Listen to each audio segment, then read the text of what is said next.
क्या आप भी HDFC mid cap mutual fund में SIP या लमसम इन्वेस्टमेंट करने का प्लान कर रहे हैं? तो ये वीडियो होने वाला है आपके लिए बहुत यूजफुल एंड इम्पॉर्टेंट। बहुत ही डायरेक्ट एंड क्लियर इन्फॉर्मेशन दूंगा आपको HDFC mid cap mutual fund के बारे में। बिना ज़्यादा टाइम वेस्ट करते हुए वीडियो को शुरू करते हैं। अगर चैनल पर न्यू है तो चैनल को सब्सक्राइब कर लीजिए ताकि और भी इंफॉर्मेशनल वीडियोस आपको मिलती रहें। सबसे पहले आपको थोड़ा मिड कैप म्यूचुअल फंड्स के बारे में बता दूं। Mid cap mutual funds Bharat की मीडियम साइज्ड कंपनीज में इन्वेस्ट करते हैं जो कि टिपिकली 101 से लेकर 250 रैंकिंग में होती हैं in terms of market capitalisation. इन कंपनीज का growth potential large cap companies से ज़्यादा होता है, लेकिन इनमें रिस्क स्मॉल कैप कंपनीज से कम रहता है।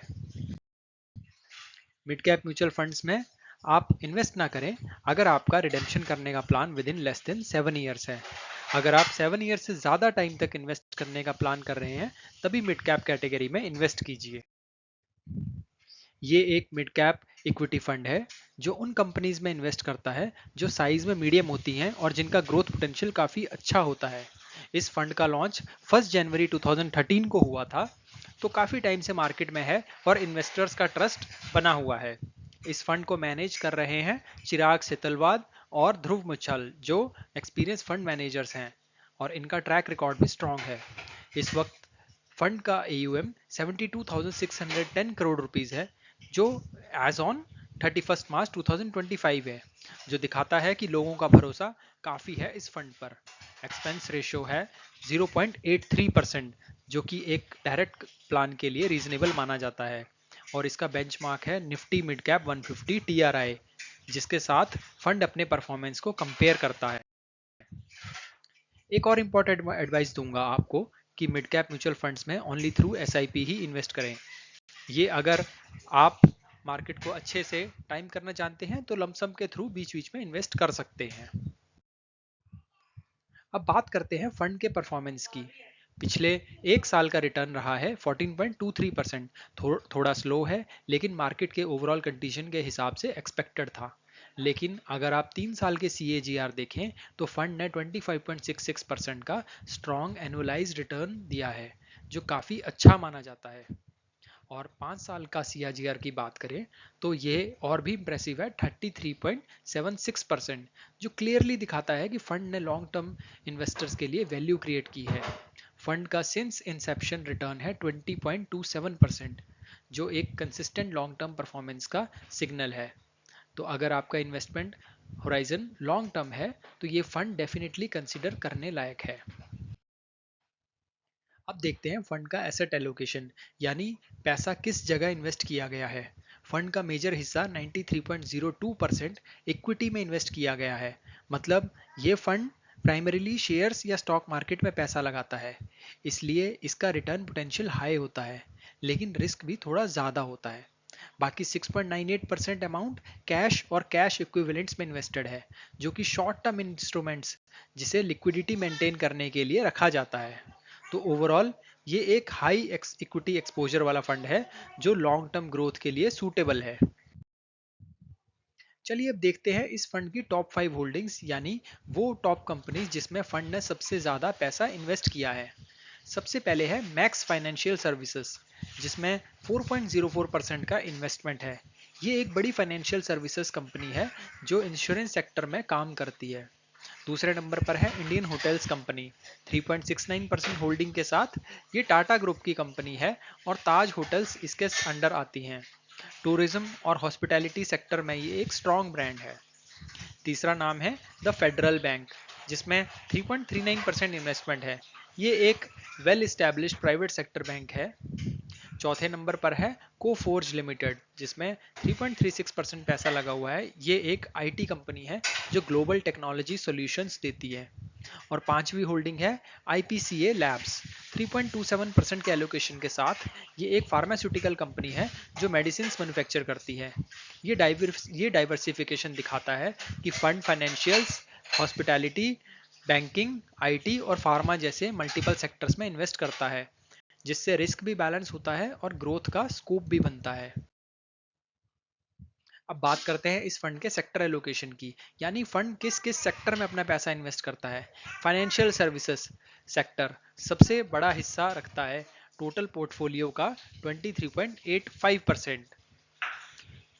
ये बताता है कि फंड फाइनेंशियल कंपनीज जैसे बैंक्स, इंश्योरेंस और एनबीएफसीज पर काफ़ी भरोसा करता है। उसके बाद आता है कंज्यूमर साइक्लिकल सेक्टर, जिसमें 18.18% इन्वेस्टमेंट है। ये सेक्टर उन कंपनीज का होता है जिनकी डिमांड इकोनॉमी के साइकिल पर डिपेंड करती है, जैसे ऑटो, होटल्स, रिटेल एटसेट्रा। और तीसरे नंबर पर है हेल्थ केयर सेक्टर, जिसमें फंड ने 12.61% का एलोकेशन दिया है। इसमें फार्मास्यूटिकल और हेल्थ केयर रिलेटेड कंपनी शामिल होती हैं।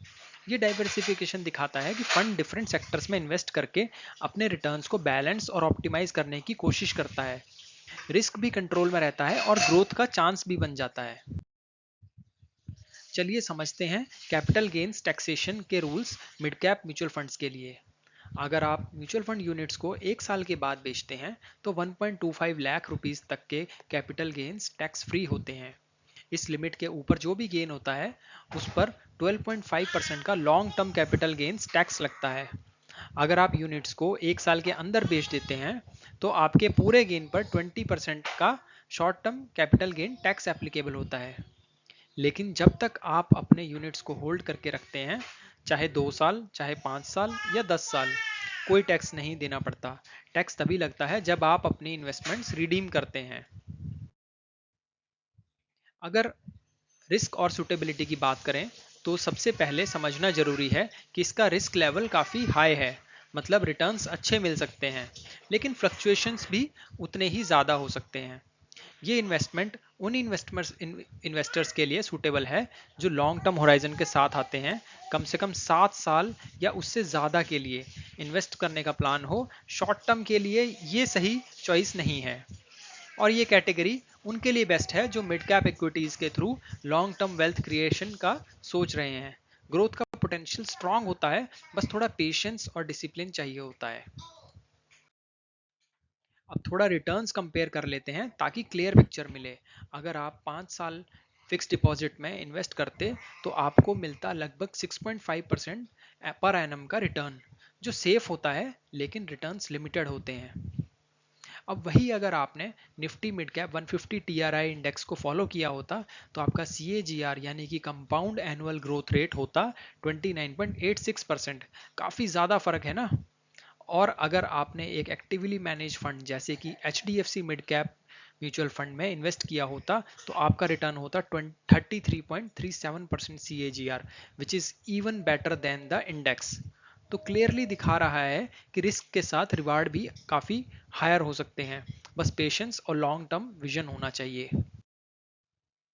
अब बात करते हैं HDFC mid cap opportunities fund direct plan की क्विक समरी की। इस फंड का एक्सपेंस रेशो है सिर्फ 0.83%, जो कि एवरेज से काफ़ी कम है। फंड का AUM यानी कि एसेट्स अंडर मैनेजमेंट अब तक 72,610 करोड़ तक पहुंच चुका है एज ऑफ अप्रैल 2025। इस फंड को हैंडल करते हैं चिराग सेतलवाद और ध्रुव मुच्छाल, दोनों ही काफ़ी एक्सपीरियंस फंड मैनेजर हैं। अगर परफॉर्मेंस की बात करें तो 1 ईयर रिटर्न रहा है 14.23% और 3 ईयर CAGR अप्रॉक्स 25.66% और 5 ईयर CAGR बहुत स्ट्रॉन्ग यानी कि 33.76% तक रहा है। फंड का बेंचमार्क है निफ्टी मिड कैप 150 TRI और इसका रिस्क लेवल है वेरी हाई, जैसे कि मिड कैप कैटेगरी में एक्सपेक्टेड होता है। एग्जिट लोड भी एप्लीकेबल है। अगर आप एक साल के अंदर रिडीम करते हैं तो 1% का चार्ज लगेगा। ये फंड उन लोगों के लिए सूटेबल है जो 5 साल या उससे ज़्यादा का इन्वेस्टमेंट होराइजन के साथ आए हैं और वेल्थ क्रिएशन का प्लान कर रहे हैं वाया मिड कैप इक्विटीज़।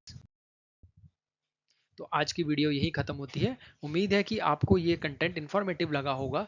जैसे हमेशा कहा जाता है, mutual fund investment markets risk से सब्जेक्ट होते हैं, इसलिए कभी भी इन्वेस्टमेंट से पहले स्कीम रिलेटेड डॉक्यूमेंट्स ध्यान से ज़रूर पढ़ें। और अगर आपको वीडियो पसंद आई हो तो लाइक करें, शेयर करें और फॉलो करें ग्रो विथ मी पर। और ऐसे ही फाइनेंशियल इंसाइट्स के लिए मिलते हैं अगले वीडियो में। तब तक के लिए धन्यवाद और हैप्पी इन्वेस्टमेंट।